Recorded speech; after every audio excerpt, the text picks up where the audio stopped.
Hello बच्चों, let's see this question. This question है consider the following nuclear reactions and select correct statement from the option that below.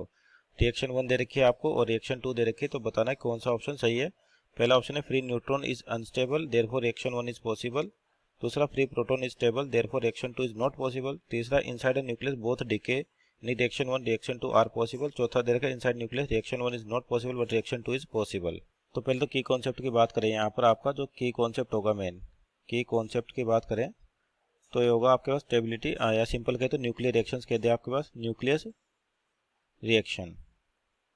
कि आपका जो nucleus unstable होता है तो अनस्टेबल कंडीशन में स्टेबिलिटी अचीव करने के लिए क्या करता है, एनर्जी पार्टिकल आपके पास रेडिएट करता है और स्टेबिलिटी को अचीव करता है। तो एक पहली रिएक्शन जो दे रखी है और दूसरी उसी के अकॉर्डिंग आपका आंसर देने। तो रिएक्शन 1 दे रखी है आपका एक न्यूट्रॉन है जो किसमें बदल रहा है, एक प्रोटॉन में बदल रहा है, प्लस एक beta negative minus E minus zero का मतलब beta negative plus anti neutrino, ये होता है आपके पास -1 E0, इसको बोलते हैं बीटा नेगेटिव।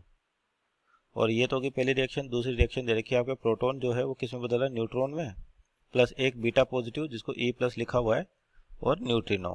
ये रिएक्शन 2 है। तो आपको बताना कि स्टेबल और अनस्टेबल कौन सी रिएक्शन पॉसिबल नहीं हो सकती। पहली रिएक्शन है जिसमें फ्री न्यूट्रॉन है, तो एक भी ऐसी आपके पास एटम नहीं होता जिसके अंदर क्या फ्री न्यूट्रॉन हो, यानी कि 0 N1, यानी कि रिएक्शन जो है आपके पास कोई सा भी ऐसा एक एटम नहीं मिलेगा जिसमें आपके पास न्यूट्रॉन फ्री हो।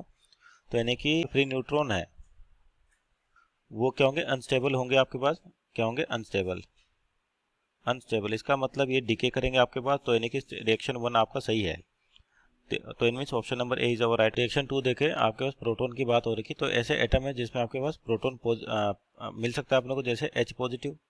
यहाँ पर अगर एक इलेक्ट्रॉन उसको बाहर निकाल दिया आपने तो पास क्या मिल जाएगा, ये एक प्रोटॉन मिल जाएगा, यानी कि आपका फ्री स्टेट में प्रोटॉन क्या हो गया, स्टेबल हो गया, यानी कि स्टेबल हो गया आपके पास। तो यानी कि रिएक्शन 2 पॉसिबल नहीं है, मीन्स ऑप्शन नंबर बी भी आपका सही है।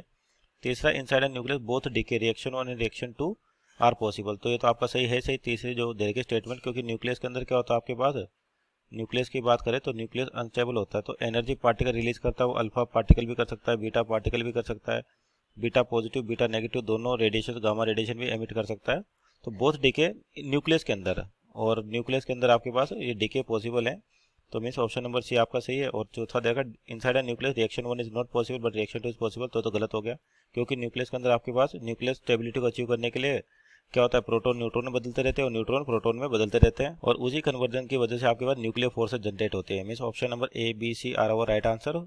Option D is wrong. Hope you understood well. Best of luck.